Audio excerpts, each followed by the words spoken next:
বিসমিল্লাহির রহমানির রহিম। আমরা দ্বিতীয় অংশে চলে আসলাম। আমরা ফৌজদারি কার্যবিধি পড়ছিলাম। মোটামুটি কি কি পড়লাম? 154 থেকে 158 পর্যন্ত পড়লাম। এইবার আসেন গুরুত্বপূর্ণ জায়গা, তাই না? এইখান থেকে কিন্তু খুবই গুরুত্বপূর্ণ প্রশ্ন আসে। তাহলে এই যে ধারাগুলো পড়লাম, এই ধারাগুলো কিন্তু একদম সিআরপিসির বেস বলতে পারেন। এগুলো লাগবেই, আপনার কষ্ট করে হলেও এগুলো একটু নিয়ে নিবেন। হ্যাঁ, মানে কোনোভাবে বাদ দেয়া গেলে আমি নিজেই বাদ দিয়ে দিতাম। আসেন একটু 160 ধারাটা দেখি। পুলিশের সাক্ষী তলব করার ক্ষমতা। আচ্ছা, তল্লাশি কালে সাক্ষী তলবের ক্ষমতা ফৌজদারি কার্যবিধির কত ধারায় পড়িয়েছি আপনাদেরকে বলেন? তল্লাশি কার্যক্রম সম্পন্ন করার সময় পুলিশ অফিসার যে কোনো গণ্যমান্য ব্যক্তিদেরকে সাক্ষী হিসেবে তলব করতে পারবেন। এত সময় লাগছে লিখতে? আচ্ছা, পুলিশ অফিসারের সাক্ষী তলবের ক্ষমতা 103। রিপন মাহমুদ ভাই, আপনাকে অসংখ্য ধন্যবাদ। অর্থাৎ 103-এর একে আমরা দেখি কি করে তল্লাশি করতে গেলে অবশ্যই সাক্ষীদেরকে ডাকে, 2 বা ততোধিক গণ্যমান্য ব্যক্তিকে তল্লাশি কালে উপস্থিত হতে বলে। তো এটাও কিন্তু পুলিশ অফিসারের সমন প্রদানের ক্ষমতা বলতে পারি আমরা। হ্যাঁ, একইভাবে এবার আসেন তদন্তের ক্ষেত্রে, যদি কোনো মামলার ঘটনা সম্পর্কে যদি তিনি জানেন যে এই ঘটনা সম্পর্কে নিজের থানা পার্শ্ববর্তী থানা, দুইটা কথা বলা আছে কিন্তু, আবার ভাববেন না যেখানে ঘটনা সেখানকারই সাক্ষী নিতে হবে, এমন না। কোন সংবাদের পর যদি তদন্তকারী কর্মকর্তার নিকটে মনে হয় যে না, আমার এই ঘটনা সম্পর্কে, মামলার ঘটনা সম্পর্কে আমার পার্শ্ববর্তী থানার লোক অবগত আছেন, নিজের থানা এলাকার লোক তো অবগত থাকেনি, অনেকেই থাকেন, তাহলে নিজের থানা এবং পার্শ্ববর্তী থানার লোকের প্রতি লিখিত আদেশ দেওয়া যাবে। তাহলে বুঝতে পারলাম, এটাই হলো পুলিশ অফিসারের সমন প্রদানের ক্ষমতা। এমন যদি দেয়, যদিও সরাসরি সমন বলতে আদালত কর্তৃক ইস্যুকৃত 68 ধারা মোতাবেক যে সমন সেটাই, কিন্তু আমরা এটা সমনের মতোই বলতে পারি। কোনো একজন ব্যক্তিকে আপনি ডেকে পাঠাচ্ছেন, কত বড় ক্ষমতা না? তো এই জন্য এই ধারাকে বলা হয় যে পুলিশ অফিসারের সমন প্রদানের ক্ষমতা। কিভাবে? যে নিজের থানা এলাকা বা পার্শ্ববর্তী থানা এলাকার মামলা তদন্ত সংশ্লিষ্ট কাজে অবগত ব্যক্তিদেরকে জিজ্ঞাসাবাদের জন্য তিনি তাদের প্রতি লিখিত আদেশ দিতে পারেন, এটাকেই বলা হয় এক রকমের সমন। আচ্ছা, তাহলে বুঝতে পারলাম ঘটনাটা। সাক্ষী ওই তল্লাশির ক্ষেত্রে যখন সাক্ষী ডাকবে বা লিখিত আদেশ দিবে, সেটা 103 ধারার কার্যক্রম। তদন্তের ক্ষেত্রে 160 ধারার কার্যক্রম। তাহলে তদন্তকালে তদন্তকারী পুলিশ অফিসার মামলার ঘটনা সম্পর্কে অবগত নিজ থানা এলাকা বা পার্শ্ববর্তী থানা এলাকার কোনো ব্যক্তির উপরে লিখিত আদেশ দিতে পারেন, তাকে হাজির হওয়ার জন্য, সম্মুখে হাজির হওয়ার জন্য লিখিত আদেশ দিতে পারবেন, এবং ওই ব্যক্তিরও দায়িত্ব হবে হাজির হওয়া। তাহলে বুঝতে পারলাম কত বড় কথা। মূলত 160-এ সমন দিয়ে তদন্ত সংক্রান্তে জিজ্ঞাসাবাদের জন্য কাউকে ডেকে পাঠান তদন্তকারী কর্মকর্তা। আচ্ছা, এরপরে 161 ধারা যাব, এইটুকুই এখানে। তাহলে এমসিকিউ আসলে আসতে পারে যে কোন ব্যক্তিকে দিতে পারেন, নিজের থানা, পার্শ্ববর্তী থানা, ক ও খ, কোনোটিই নয়। তাহলে ক ও খ। হ্যাঁ, কত ধারা মোতাবেক লিখিত আদেশ দিয়ে থাকেন? 160 ধারায় লিখিত আদেশ দিয়ে থাকেন। কোন ক্ষেত্রে? তদন্ত সংক্রান্ত জিজ্ঞাসাবাদের জন্য। সংশ্লিষ্ট ব্যক্তির দায়িত্ব কি হবেন? তার দায়িত্ব হবেন তিনিও এসে হাজির হবেন। আছে 161 ধারায় যাব। এইবার আসেন সাক্ষীকে পরীক্ষা করা। 161 ধারাটাকে বলা হয় সাক্ষীকে পরীক্ষা করার ধারা। পরীক্ষা মানে কি? আপনি তার পরীক্ষা নেবেন, তাকে জিজ্ঞাসাবাদ করবেন। এই জিজ্ঞাসাবাদ বাদ হলো এক রকমের পরীক্ষা। ওই জন্য এরকম দেখবেন ভাষা এরকম যদি দিয়ে দেয়, তদন্তকারী কর্মকর্তা ফৌজদারি কার্যবিধির কত ধারার বিধান মোতাবেক একজন সাক্ষীকে পরীক্ষা করে থাকেন? 161। আবার তদন্তকারী কর্মকর্তা কোন সাক্ষীর নিকট থেকে কত ধারা মোতাবেক জবানবন্দি গ্রহণ করেন? 161। তাহলে বুঝতে পারলাম, ভাষা যদি একটু এলোমেলো করে দেয় দেখে ভয় পাওয়া যাবে না। তাহলে 161-তে পুলিশ অফিসার যে আগে 160-এ তলব করলো, তিনি আসলেন, আসার পরে তিনি এই ব্যক্তির সাক্ষ্য গ্রহণ করতে পারবেন, তাকে ঘটনা সম্পর্কে জিজ্ঞাসাবাদ করে জিজ্ঞাসাবাদ করতে পারবেন। তবে বলেছে সরকার কর্তৃক ক্ষমতাপ্রাপ্ত নির্ধারিত পদের নিম্নে নয়, অর্থাৎ তাকে মামলা তদন্তকারী কর্মকর্তা হতে হবে। সোজা ভাষায় যদি বলি, তদন্তকারী পুলিশ অফিসার অথবা মামলা তদন্তকারী কর্মকর্তা অথবা তদন্ত পরিচালনাকারী পুলিশ অফিসার অথবা ক্ষমতাপ্রাপ্ত অপর কোনো পুলিশ অফিসার, তিনি ওই ব্যক্তিকে মৌখিকভাবে জিজ্ঞাসাবাদ করবেন এবং তার সাক্ষ্য গ্রহণ করতে পারবেন। 161-র 1 সাক্ষ্য গ্রহণের ক্ষমতা দিয়ে দিল। আচ্ছা, 2-এ বললো তিনি যা জিজ্ঞাসা করবেন সকল প্রশ্নের উত্তর দিতে সাক্ষী বাধ্য থাকবে। তাহলে দেখেন, একটা তদন্ত সংক্রান্তে যে কথাই আপনাকে জানতে চাক না কেন, অবশ্যই যুক্তিসঙ্গত প্রশ্ন হবে, সেই প্রশ্ন সম্পর্কে সংশ্লিষ্ট ব্যক্তি উত্তর দিতে বাধ্য থাকবে। বুঝতে পারলাম? তাহলে 161-র 1-এ সাক্ষীকে জিজ্ঞাসাবাদ করলো, সাক্ষ্য গ্রহণ করলো। 2-এ বললো কি? সকল প্রশ্নের উত্তর দিতে বাধ্য থাকবে। শর্ত আছে, কি শর্ত? তিনটা শর্ত শিখে নেন। তিনটি শর্ত রয়েছে। একটা হলো ফৌজদারিতে সোপর্দ হতে পারে, দণ্ডিত হতে পারে, সম্পত্তি বাজেয়াপ্ত হতে পারে। এই রকমের প্রশ্নের উত্তরগুলো দিতে তিনি বাধ্য থাকবেন না। বুঝতে পারলাম? তাহলে এরকম যদি লিখিত প্রশ্ন দেয় এরকম যে কোনো সাক্ষী পুলিশ অফিসারের জিজ্ঞাসাবাদে কোন তথ্যগুলো দিতে বাধ্য থাকবেন না। সাক্ষ্য আইনে আপনি আরো কিছু এক্সেপশন পাবেন, যেমন স্বামী স্ত্রীর গোপন কথাবার্তা আদালতেও বলতে নিষেধ করা আছে। এগুলো ভিন্ন। যদি সিআরপিসি অনুযায়ী তদন্তকারী কর্মকর্তার জিজ্ঞাসিত কোন ধরনের প্রশ্নগুলোর উত্তর দিতে সাক্ষী বাধ্য থাকবেন না, এরকম প্রশ্ন আসলে দিবেন কি, যদি এমন কোনো উত্তর যেটা দিলে নিজেই ফৌজদারিতে সোপর্দ হওয়ার সুযোগ হয়ে, মানে নিজেই ফৌজদারিতে সোপর্দ হতে পারে, তার অর্থদণ্ড হতে পারে, তার সম্পত্তি বাজেয়াপ্ত হতে পারে, এই ধরনের প্রশ্নের উত্তর দিতে সাক্ষী বাধ্য থাকবেন না। বুঝতে পারলাম ঘটনা? এরপরে যাব আমরা যে যখন পৃথক অনেকগুলো ব্যক্তি হবে বা অনেকে সাক্ষ্য গ্রহণ করা হবে, প্রত্যেকের জবানবন্দি পৃথক পৃথক ভাবে লিপিবদ্ধ করতে হবে। অর্থাৎ আপনি যে ব্যক্তি যে ভাষায় বিবৃতি দিবে সে ভাষায় আপনি তার বিবৃতি লিপিবদ্ধ করবেন। পাশাপাশি এই বিবৃতি অবশ্যই আলাদা আলাদা ব্যক্তির ক্ষেত্রে পৃথক পৃথক ভাবে লিপিবদ্ধ করতে হবে। এইটুকু জানলেই হবে যে আলাদা, এটা তো আমরা জানি একজন ব্যক্তির বিবৃতি কি আরেকজনের সাথে লেখা যায়। তো যে ব্যক্তি বিবৃতি দিবে পৃথক পৃথক ভাবে তাদের বিবৃতিগুলো লিপিবদ্ধ করতে হবে। আচ্ছা, লিখে নিলেন, এবার আসেন লেখা হয়ে গেল, এখানে কি আপনি তার স্বাক্ষর গ্রহণ করতে পারবেন? না, পুলিশের নিকট প্রদত্ত মানে বিবৃতিতে স্বাক্ষর করার প্রয়োজন হয় না, এই কথা বলেছে 162। তাহলে 160-এ দেখলাম ঘটনা সম্পর্কে অবগত নিজ থানা এলাকা পার্শ্ববর্তী থানা এলাকার যে কোনো ব্যক্তির প্রতি সমন দিতে পারবেন থানা তদন্তকারী পুলিশ কর্মকর্তা। এরপরে সংশ্লিষ্ট ব্যক্তির দায়িত্ব হবে হাজির হওয়া। এগুলো ছিল 160। 161-তে জানলাম ওই ব্যক্তির জিজ্ঞাসাবাদ করা যাবে, মৌখিকভাবে পরীক্ষা করা যাবে, যে বক্তব্য দিবে সেটা সাক্ষ্য গ্রহণ করা যাবে, কিন্তু সকল প্রশ্নের উত্তর দিতে, দুইয়ে বললো সকল প্রশ্নের উত্তর দিতে বাধ্য থাকবে, কিন্তু তিন ধরনের প্রশ্নের উত্তর দিবে না: অর্থদণ্ড, সম্পত্তি বাজেয়াপ্তকরণ, অথবা নিজেই ফৌজদারিতে সোপর্দ হয়ে যেতে পারে, এই ধরনের প্রশ্নের উত্তর দেওয়ার দরকার নাই। আর বললো ভিন্ন ভিন্ন ব্যক্তির ক্ষেত্রে পৃথক পৃথক ভাবে লিপিবদ্ধ করতে হবে। এরপর 162-তে চলে যাব আমরা। বলেছে বিবৃতিতে স্বাক্ষরের প্রয়োজন নাই। পুলিশের নিকটে যে বিবৃতি দেয়া হলো সেই বিবৃতিতে স্বাক্ষরের প্রয়োজন নেই। দেখেন এই কথাটা কেন বলেছে জানেন? পুলিশ অফিসারের নিকটে যদি কোনো ব্যক্তি সাক্ষ্য প্রদান করে থাকেন, এটা আদালতে তেমন বেশি মূল্য পায় না বা আদালতে ওইভাবে ভ্যালু নাই, কিন্তু তদন্তের ক্ষেত্রে আমাদেরকে তো এটা তদন্ত করতেই হবে। যেহেতু ওই সংশ্লিষ্ট ব্যক্তি সাক্ষ্য থাকে না, একেবারেই মূল্যহীন বলাও আবার যাবে না। কেমন? ধরেন আদালতে সাক্ষীগুলো উপস্থাপন করলে পরেই তো আদালত তাদেরকে সমন দিয়ে ডাকে, আবার তাদেরকে জেরা করে বা জবানবন্দি নেয়, জিজ্ঞাসাবাদ করে, এদিক দিয়ে মূল্য আছে। কিন্তু ওই যে বিবৃতিতে স্বাক্ষর থাকে না, তো একজন ব্যক্তি তিনি বিবৃতি দিলেন আবার তার স্বাক্ষর নাই, তাহলে আদালত ধরেই নেয় এটা পুলিশ অফিসার নিয়েছেন, বা পুলিশ অফিসার নিয়ে থাকলেও আদালত পুনরায় আবার ওই ব্যক্তিকে জিজ্ঞাসাবাদ করেন। অর্থাৎ পুলিশের নিকটে প্রদত্ত বিবৃতিতে, মূল কথা হলো পুলিশের নিকট প্রদত্ত বিবৃতিতে সাক্ষীর স্বাক্ষরের প্রয়োজন নেই বা ওই ব্যক্তি স্বাক্ষর নেওয়ার দরকার নেই, কিন্তু তদন্তকারী কর্মকর্তা বা সাক্ষ্য লিপিবদ্ধকারী কর্মকর্তার স্বাক্ষর কিন্তু থাকে। আচ্ছা, আসেন একটু অন্যদিকে দেখি। বলা হয়েছে যে বিবৃতিতে স্বাক্ষরের প্রয়োজন নাই, কিন্তু আদালতের যদি মনে হয় যে কোনো ব্যক্তির বিবৃতির সঙ্গে পূর্বের কোনো বিবৃতির বৈপরীত্য আছে কিনা এটা একটু দেখে নেই। মনে করেন রিপন মাহমুদ ভাই আমার কাছে এসে জবানবন্দি দিল, আমি 161 লিপিবদ্ধ করে বিজ্ঞ আদালতে প্রেরণ করলাম, আবার তিনি কোর্টে গিয়ে অন্য রকমের কথা বললো, তো এই বিবৃতির সঙ্গে ওই বিবৃতির মিল আছে কিনা এটার বৈপরীত্য প্রদর্শনের জন্য এই নকলটা আদালতে ব্যবহৃত করতে পারে। প্রয়োজনে আসামিও আবার এটা চাইতে পারে, আদালত যদি অনুমতি দেয় নকল কপি আসামি চাইতে পারে, আবার আসামির বিরুদ্ধে যেতে পারে, এই অংশটুকু বাদ দিয়েও আদালত দিতে পারে। আদালতকে ব্যাপক ক্ষমতা দেওয়া হয়েছে। বলেছে সাক্ষ্য আইনের 32-এর 1 ধারা এবং 27 ধারার ক্ষেত্রে বিধান প্রযোজ্য হবে না। আচ্ছা, সাক্ষ্য আইনের 32-এর 1 ধারা মোতাবেক আপনি মৃত্যুকালীন জবানবন্দি লিপিবদ্ধ করলে বিবৃতিদাতা স্বাক্ষর নেন কিনা? বিবৃতিদাতা স্বাক্ষর নিতে হয়, অবশ্যই বাধ্যতামূলক, না হলেও টিপসই নিতে হয়।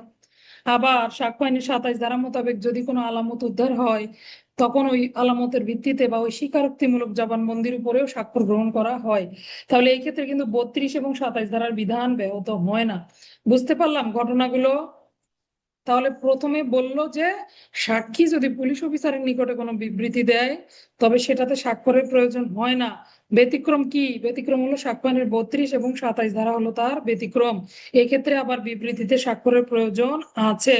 আবার সাক্ষ্য আইনের 145 ধারায় এমনি আদালতে অত গুরুত্ব না থাকলেও আবার সাক্ষ্য আইনের 145 ধারা মোতাবেক বৈপরীত্য প্রদর্শনের জন্য আদালত এটা ব্যবহার করতে পারে। আচ্ছা, এই ছিল 162 ধারা। আমরা 163 ধারা দেখব।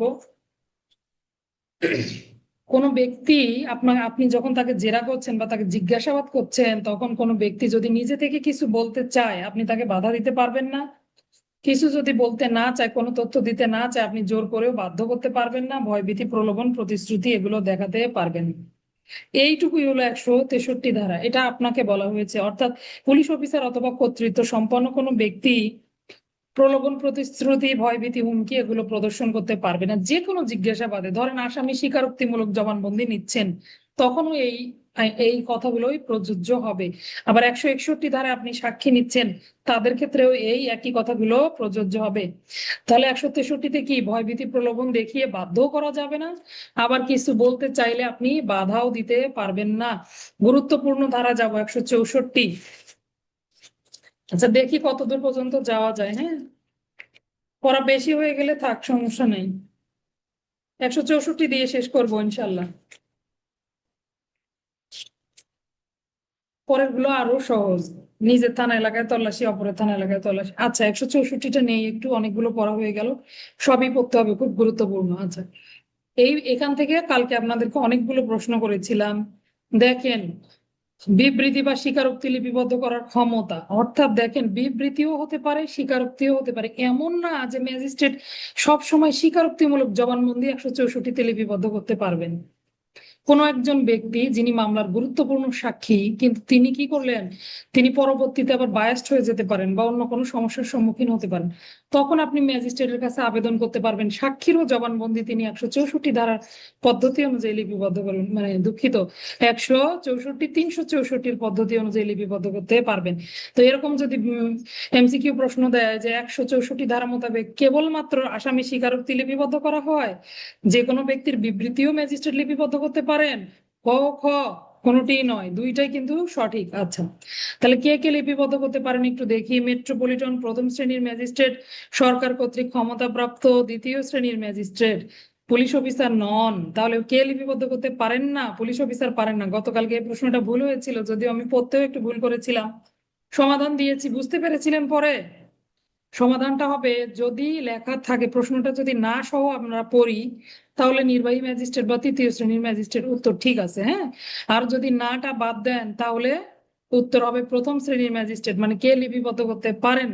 প্রথম শ্রেণীর ম্যাজিস্ট্রেট। তাহলে মেট্রোপলিটন অথবা প্রথম শ্রেণী ম্যাজিস্ট্রেট অথবা ক্ষমতাপ্রাপ্ত দ্বিতীয় শ্রেণীর ম্যাজিস্ট্রেট কিন্তু কোনো ক্রমেই পুলিশ অফিসার নন।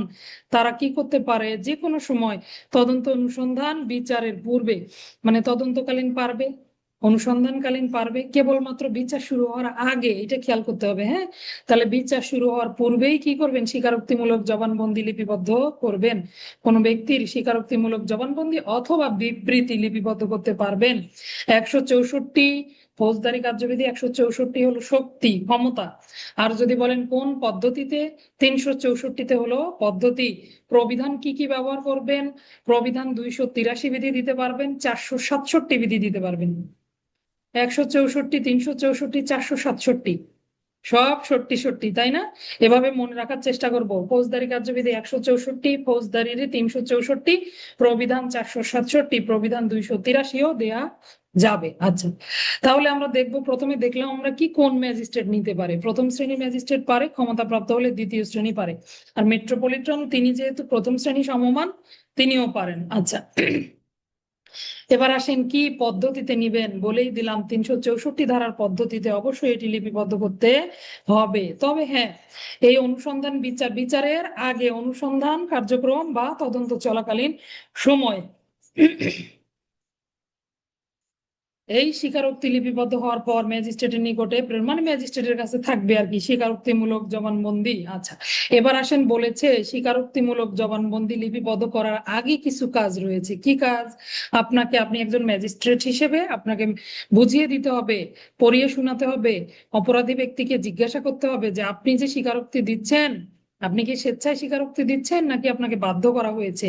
এই যে 6টা প্রশ্ন, কি কি 6টা প্রশ্ন? চাপ, শাসন, প্রলোভন, রাজসাক্ষী, হেফাজতে কেন। তাহলে চাপ, শাসন, প্রলোভন, রাজসাক্ষী, হেফাজতে কেন, এই 6টা লাইন একটু রেকর্ডিং শুনে বইয়ের পাশে লিখে রাখবেন। তাহলে বলেছে, দেখেন 6টা প্রশ্ন করবে। কি কি 6টা প্রশ্ন? প্রথমে, আপনাকে কি কেউ চাপ দিয়েছে, শাসিয়েছে? চাপ, শাসন। আপনাকে কেউ স্বীকারোক্তি দেওয়ার জন্য প্রলোভন দেখিয়েছে?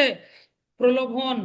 রাজসাক্ষী, আপনাকে কেউ রাজসাক্ষী হওয়ার জন্য প্রস্তাব দিয়েছে, তারপরে আপনি স্বীকারোক্তি দিচ্ছেন? আপনাকে, আপনি কেন দোষ স্বীকার করছেন, কতদিন হেফাজতে ছিলেন, এগুলো জিজ্ঞাসা করতে পারবে ম্যাজিস্ট্রেট। এই সমস্ত প্রশ্ন জিজ্ঞাসা করবে, পাশাপাশি তাকে বলবে যে আপনি তো স্বীকারোক্তি দিচ্ছেন, আপনার এই স্বীকারোক্তি কিন্তু আপনার বিরুদ্ধেই ব্যবহার হবে। এরপরে স্বীকারোক্তি 364 ধারার পদ্ধতিতে লিপিবদ্ধ করবেন। লিপিবদ্ধ হয়ে গেলে আবার তাকে পড়ে শোনাবেন, তার স্বাক্ষর গ্রহণ করবেন, ম্যাজিস্ট্রেট স্বাক্ষর দিবেন। কে আগে স্বাক্ষর দিবে? আগে ম্যাজিস্ট্রেট দিবেন নাকি? আগে কিন্তু অপরাধী ব্যক্তি স্বাক্ষর নিতে হবে, তারপরে ম্যাজিস্ট্রেট স্বাক্ষর করবেন। এবং দেখেন, সুন্দর করে একটা ডেমো দেয়া আছে, আমি অমুককে বুঝিয়ে দিয়েছি, তিনি স্বীকারোক্তি করতে বাধ্য নন, স্বীকারোক্তি তার বিরুদ্ধে ব্যবহার হতে পারে, আমি বিশ্বাস করি স্বীকারোক্তি স্বেচ্ছামূলক করা হয়েছে। এগুলো ম্যাজিস্ট্রেটের এফিডেভিট, বা তিনি নিজেই বক্তব্য লিখে, দেখেন স্বাক্ষর ক খ ম্যাজিস্ট্রেট লেখা আছে। আর গত রাতে যে বললাম যে ম্যাজিস্ট্রেটের স্বীকারোক্তি লিপিবদ্ধ করার জন্য ওই মামলার অধিক্ষেত্রভুক্ত ম্যাজিস্ট্রেট হওয়ার প্রয়োজন নেই। দেখেন ব্যাখ্যায় সুন্দর করে লেখা আছে যে ওই মামলা বিচার করার ক্ষমতা থাকতে হবে এমন কোনো কথা নাই। তবে আপনি কি করতে পারেন, যে কোনো ম্যাজিস্ট্রেট স্বীকারোক্তিমূলক জবানবন্দি নিতে পারে। যে কোনো বলতে পদমর্যাদা কিন্তু দেয়া আছে, হ্যাঁ, মানে বিচারের কথা বলতেছি। একজন বিচার করলে আরেকজন স্বীকারোক্তি নিতে পারবে না এমন নয়, তিনিও স্বীকারোক্তি নিতে পারবেন, স্বীকারোক্তিমূলক জবানবন্দি গ্রহণ করতে পারবেন। আমাদের ক্লাস এই পর্যন্তই থাকবে, সকালের ক্লাস। ধন্যবাদ সবাইকে। আমরা একটু রিভিশনে যাব, কি কি পড়লাম। 154তে জানলাম আমলযোগ্য অপরাধের সংবাদ, 55তে পড়লাম সংবাদ এলে কি করবেন, 55তে পড়লাম অযোগ্য অপরাধের সংবাদের ক্ষেত্রে কি করবেন, 56তে দেখলাম থানার ভারপ্রাপ্ত কর্মকর্তা তদন্তের জন্য ব্যাপক ক্ষমতা দেওয়া হয়েছে, পাশাপাশি ম্যাজিস্ট্রেট অপরাধ 190 ধারায় আমলে নিয়েও তদন্তের নির্দেশ দিতে পারেন, তার এই তদন্তের ক্ষমতা সম্পর্কে কোনো প্রশ্ন উত্থাপন করা যাবে না। 57তে জানলাম আমলযোগ্য অপরাধ সন্দেহের ক্ষেত্রে কখন তদন্তে যাবেন, কখন বিরত থাকতে পারবেন, যেটাই করুক না কেন বাদীকে সংবাদ দিবেন, ম্যাজিস্ট্রেটকে রিপোর্ট করবেন। 58তে রিপোর্টটা প্রেরণ করবেন ঊর্ধ্বতন অফিসারের মারফত। 59-এ আবার এই বিষয় সম্পর্কে পুনরায় তদন্তের নির্দেশ দিতে পারবেন ম্যাজিস্ট্রেট, নিজে অনুসন্ধান করতে পারবেন। 60-এ দেখলাম পুলিশ অফিসারের সাক্ষী তলব করার জন্য সমন প্রদানের ক্ষমতা। কিভাবে সমন দিয়ে থাকে? সাধারণত ঘটনা সম্পর্কে অবগত, তদন্তকালে ঘটনা সম্পর্কে অবগত নিজের থানা এলাকা বা পার্শ্ববর্তী থানা এলাকার যে কোনো ব্যক্তিকে লিখিত আদেশ দিতে পারেন। এই লিখিত আদেশ পাওয়ার পর তার দায়িত্ব হবে হাজির হওয়া। এলেন, এবার কার্যক্রম কি? 161-তে বলেছে তার জিজ্ঞাসাবাদ করা যাবে, সাক্ষ্য গ্রহণ করা যাবে। তিনি সকল প্রশ্নের 2-এ বলেছে তিনি সকল প্রশ্নের উত্তর দিতে বাধ্য থাকবেন। 3টি প্রশ্নের উত্তর না দিলেও চলবে, যেটাতে ফৌজদারিতে সোপর্দ হয়ে যেতে পারে, দণ্ড হতে পারে, সম্পত্তি বাজেয়াপ্ত হতে পারে। সাক্ষী আসলো, আপনি জিজ্ঞাসা করলেন ঘটনার সময় আপনি ওখানে কি করতেছিলেন। ধরেন সাক্ষীর কোনো দুর্বলতা আছে, ওইবারে কোনো নারীর সঙ্গে সে দেখা করতে গেছে, তখন কি হবে? তিনি এই প্রশ্নের উত্তর দিবেন না। এরকম বিষয়গুলো হলো এরকম, হ্যাঁ। আচ্ছা, এরপরে বলেছে পৃথক পৃথক ব্যক্তি হলে পৃথক পৃথক ভাবে ঘটনা লিপিবদ্ধ করতে হবে, বিবৃতি লিপিবদ্ধ করবে। 62-তে বলেছে যে স্বাক্ষর বিবৃতিতে স্বাক্ষরের প্রয়োজন নেই, তবে হ্যাঁ, এই বিবৃতি যদিও ওইভাবে আদালতে সাক্ষ্য আইনের 145 ধারা মোতাবেক বৈপরীত্য প্রদর্শনের জন্য ব্যবহৃত হতে পারে, আবার সাক্ষ্য আইনের 127 এবং 32 ধারার বিধান ব্যাহত করবে না, বিধান অক্ষুণ্ণ থাকবে। আচ্ছা, এরপরে আমরা 163 ধারায় দেখলাম ভয়ভীতি প্রলোভন, এগুলো দেখিয়ে আপনি বিবৃতি প্রদান থেকে বাধা দিতে পারবেন না বা প্রদানে বাধ্য করতে পারবেন না। 163। 164-তে জানলাম ম্যাজিস্ট্রেট কর্তৃক স্বীকারোক্তিমূলক জবানবন্দি লিপিবদ্ধ করার ক্ষমতা। ম্যাজিস্ট্রেট কিভাবে স্বীকারোক্তিমূলক জবানবন্দি লিপিবদ্ধ করবেন? 364 ধারার পদ্ধতি অনুযায়ী কোন ম্যাজিস্ট্রেট পারেন? প্রথম শ্রেণী, ক্ষমতাপ্রাপ্ত দ্বিতীয় শ্রেণী, এগুলো ভুল করা যাবে না। পুলিশ অফিসার পারবে না। কোন পর্যায়ে পারেন? বিচারের পর, বিচারের শুরুতে, বিচারের মাঝামাঝি সময়ে, বিচারের আগে, তাহলে অবশ্যই বিচারের আগে তদন্ত অনুসন্ধানকালীন পারবেন, কিন্তু অবশ্যই বিচার কার্যক্রম শুরু হওয়ার পূর্বে তারপরে ম্যাজিস্ট্রেট তাকে পড়ে শোনাবেন, বুঝিয়ে দিবেন, তাকে বিভিন্ন ধরনের প্রশ্ন জিজ্ঞাসা করবেন, আবার তাকে 3 ঘন্টা অবজারভেশনে রাখবেন। আসেন তো দেখি এটা এখানে ছিল কিনা। আচ্ছা, এখন খুঁজে পাচ্ছি না। ম্যাজিস্ট্রেট স্বীকারোক্তিমূলক জবানবন্দি প্রদানের পূর্বে অবশ্যই অপরাধী ব্যক্তিকে 3 ঘন্টা সময় দিবেন, তিনি যেন নিজের সঙ্গে এটা বোঝেন। তারপরে ম্যাজিস্ট্রেট তাকে পড়িয়ে শুনিয়ে বুঝিয়ে তার স্বীকারোক্তিমূলক জবানবন্দি আইনানুগ পদ্ধতিতে লিপিবদ্ধ করবেন। 364 ধারায় কেবলমাত্র স্বীকারোক্তিমূলক জবানবন্দি নয়, পাশাপাশি ম্যাজিস্ট্রেট যে কোনো ব্যক্তির বিবৃতিও লিপিবদ্ধ করতে পারেন। এই পর্যন্তই থাকবে। ধন্যবাদ সবাইকে। আসসালামু আলাইকুম।